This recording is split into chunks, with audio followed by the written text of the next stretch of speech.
The medical bay is filled with the frantic, rhythmic chirping of surgical droids.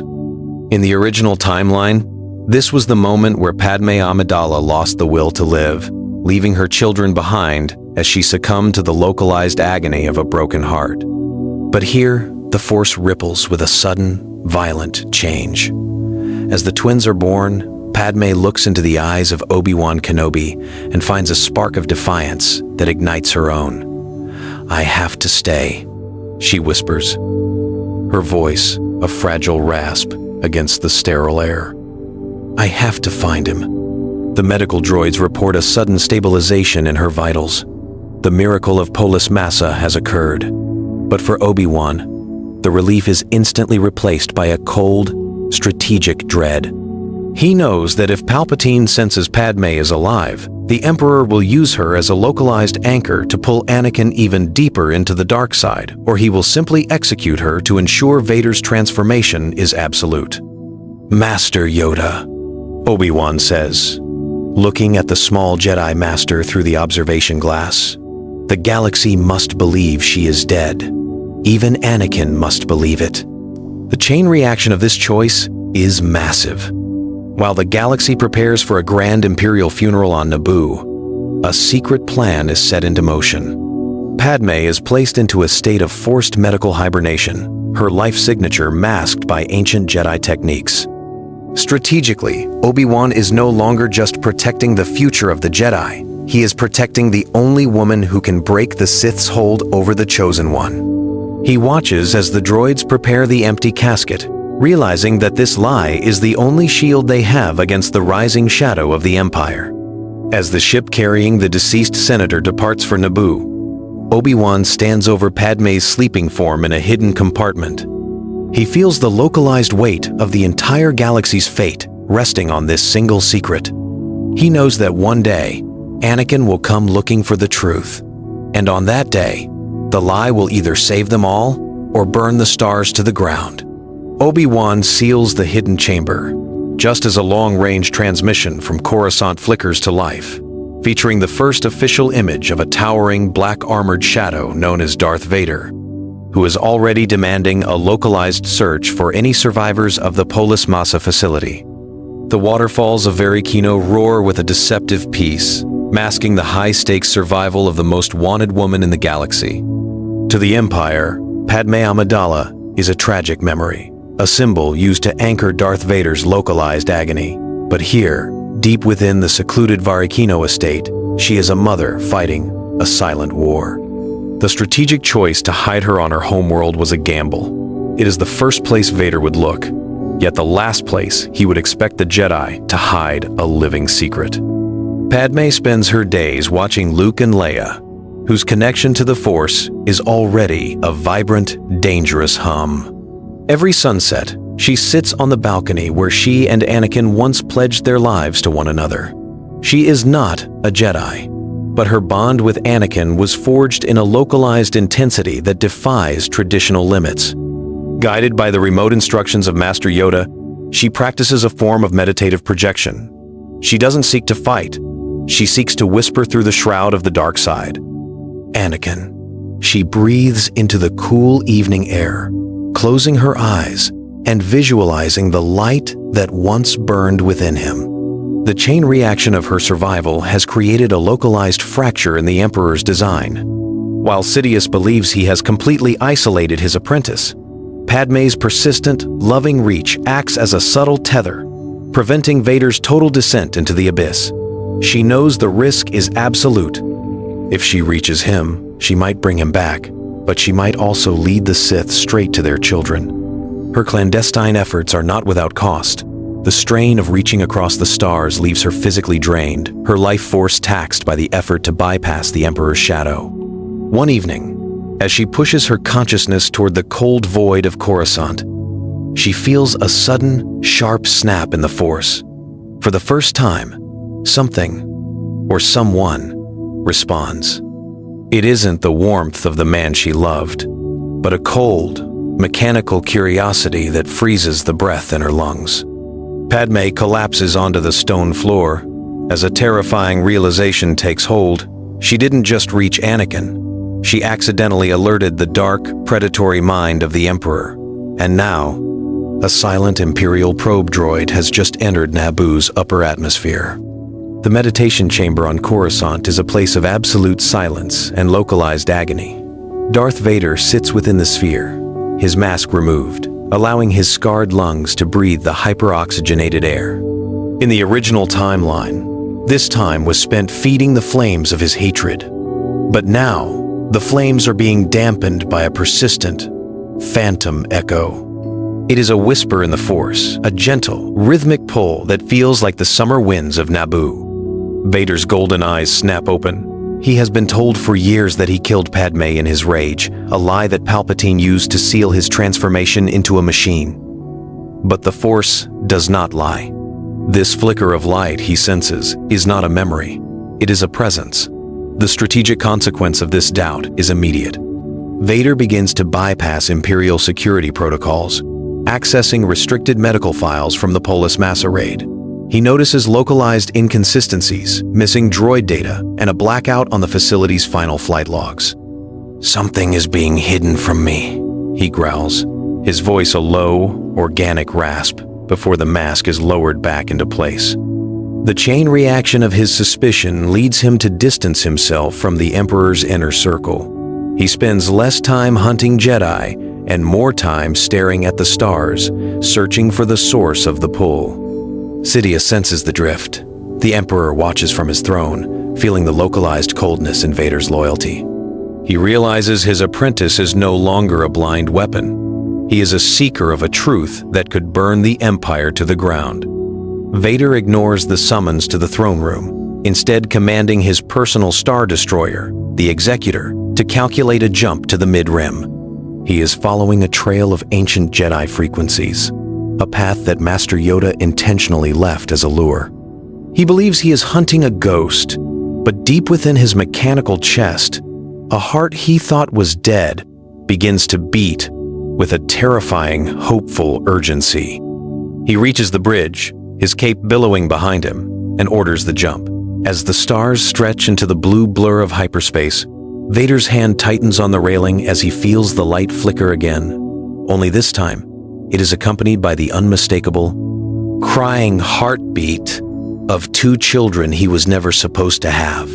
The silver Naboo sky is reflected in the polished black hull of Vader's personal shuttle as it descends toward the Veracino estate.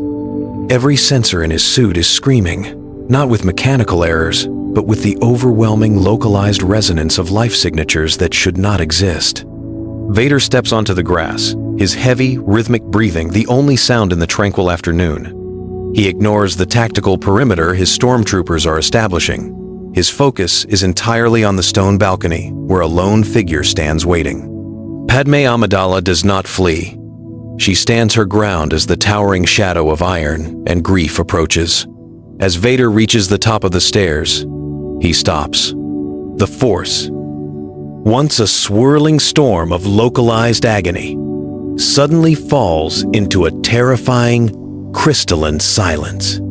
He looks at her, unscarred, older, and radiating a light that pierces through his obsidian mask. "Anakin," she whispers. The name, spoken in her voice, hits him with more force than any Jedi strike. Behind her, two small figures emerge from the doorway, a boy and a girl, their eyes wide with a mixture of curiosity and fear. The chain reaction of this discovery is instantaneous. The lie that Palpatine used to enslave him, the claim that Vader killed his wife in his anger, is stripped away, leaving only the raw, burning reality of the Emperor's betrayal. Vader's strategic mind, usually cold and calculating, is paralyzed by the sight of his heirs.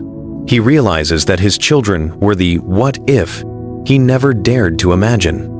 He reaches out a mechanical hand, his fingers trembling with a localized shock that bypasses his processors.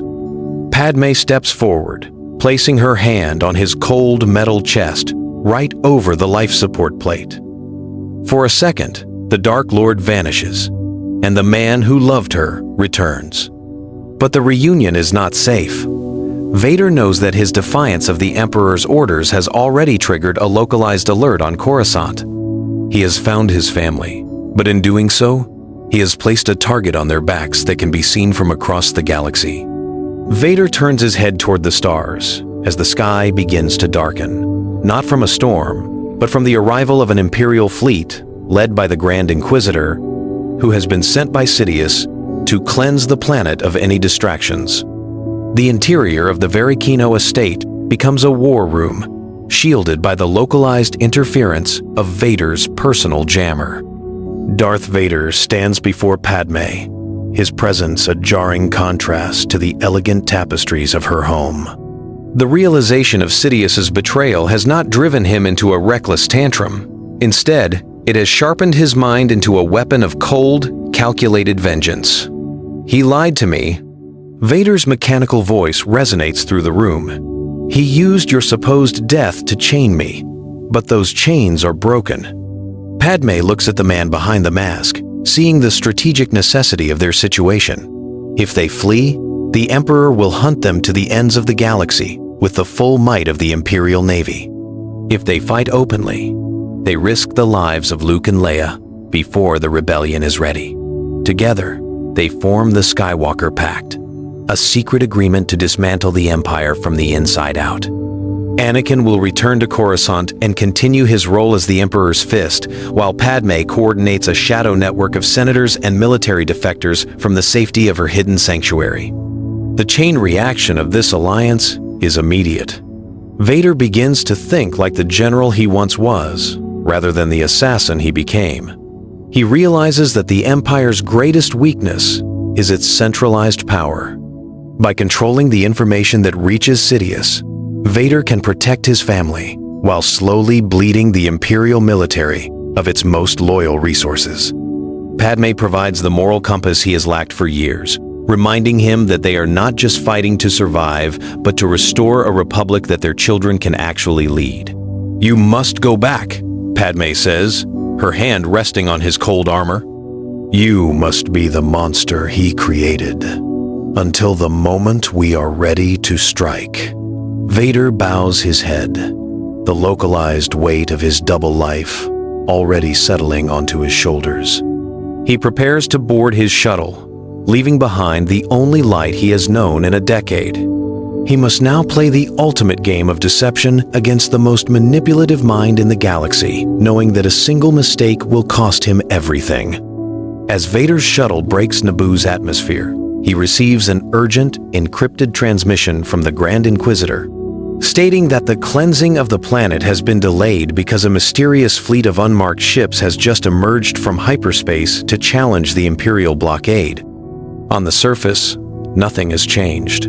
Darth Vader remains the most feared silhouette in the galaxy, a localized storm of dark side energy that crushes descent from the core worlds to the outer rim.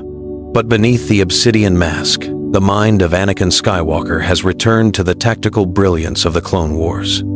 The strategic choice to lead a double life is the most dangerous mission he has ever undertaken. He must serve a master who can read thoughts, while protecting a family that represents his only hope for redemption.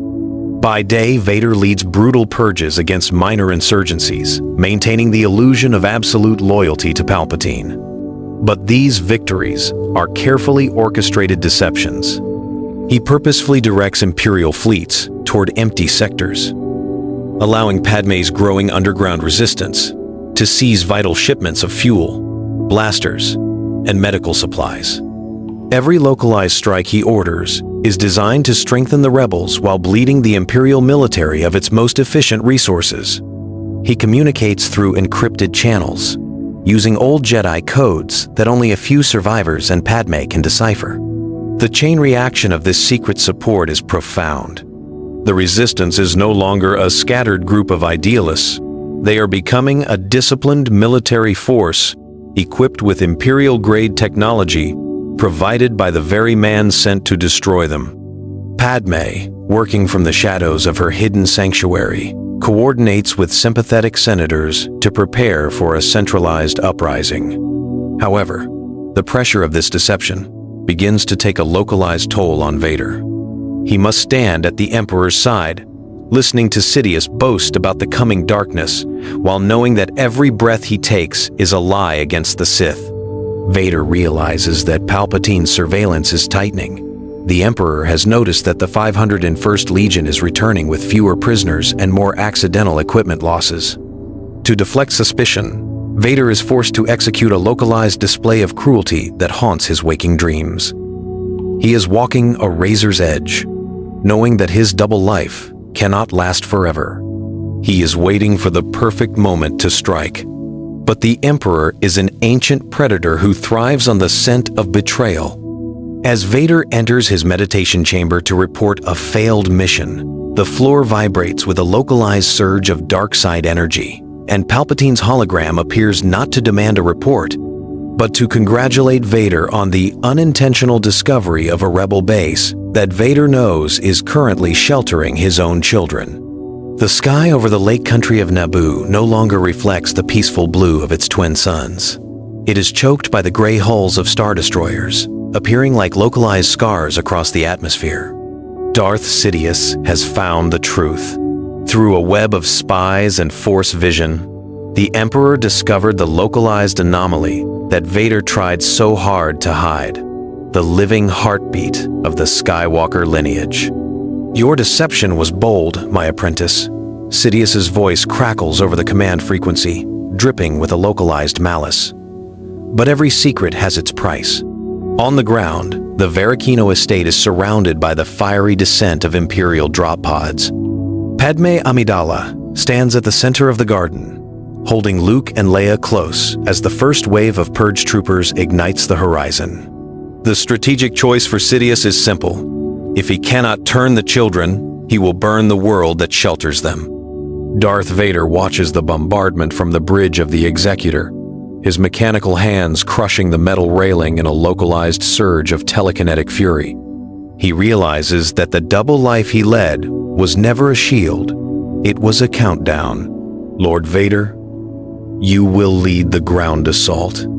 Sidious commands from his hologram, his eyes gleaming with a localized cruelty. Prove your loyalty by extinguishing the spark that led you astray. The chain reaction of this betrayal is instantaneous. Vader knows that to obey is to lose his soul, and to defy is to declare a war he is not yet ready to win. He looks down at the planet's surface, sensing the terror of his children and the quiet, defiant light of Padme. His strategic mind, once a weapon for the Empire, now turns entirely against it. As the Executor opens fire on its own fleet, Vader feels a sudden, agonizing coldness as Palpatine begins to laugh through the Force, revealing that the assault was merely a localized distraction to draw Vader away from the real threat already inside the Varakino walls. The smoke clears over the Naboo landscape, revealing a horizon no longer dominated by the gray hulls of the Imperial fleet. Darth Sidious is gone, his physical form and his localized shadow extinguished by the very apprentice he tried to enslave. In the center of the Varakino courtyard, Anakin Skywalker stands without his mask, his scarred face illuminated by the true light of the twin suns. Beside him stands Padme, her presence, the stabilizing force that finally allowed the Chosen One to achieve his destiny without losing his soul. The strategic consequence of the Emperor's fall is a localized power vacuum that threatens to plunge the galaxy into total chaos. However, unlike the original timeline, there is no fractured rebellion struggling to find a leader. Anakin and Padme move with a surgical, coordinated efficiency to claim the throne of Coruscant, not as tyrants, but as the architects of a new republic. Anakin utilizes his intimate knowledge of the Imperial military to command the surrender of the remaining Moffs, while Padme gathers the Loyalist senators to draft a new constitution that prioritizes localized liberty over centralized fear. This is the rise of the Skywalker dynasty. Luke and Leia are raised not in hiding, but as symbols of a new kind of peace, one protected by the strongest Force users the galaxy has ever known. The Jedi Order is slowly rebuilt, but it is a humbler, more compassionate version of the old way, guided by a man who knows the cost of the dark side and a woman who never lost faith in the light. The chain reaction of their survival has brought a localized stability to the core worlds, proving that love was never a weakness, but the ultimate strategic advantage. Anakin watches the sunset from the high balcony of the restored Senate building, feeling a localized peace in the Force that he hasn't known since he was a boy on Tatooine. He has traded his mechanical chains for the weight of leadership, and for the first time, the burden feels light. He knows the galaxy still has scars, and there are still threats lurking in the unknown regions, but he is no longer fighting alone. He looks at his children, whose laughter echoes through the halls of power, and realizes that the balance has finally been restored. As the first session of the New Republic Senate is called to order, Anakin feels a sudden, sharp chill in the air, a localized vibration in the Force that suggests the Sith may have been extinguished, but a much older, more primal hunger from beyond the stars has just noticed that the galaxy's greatest protector is finally vulnerable.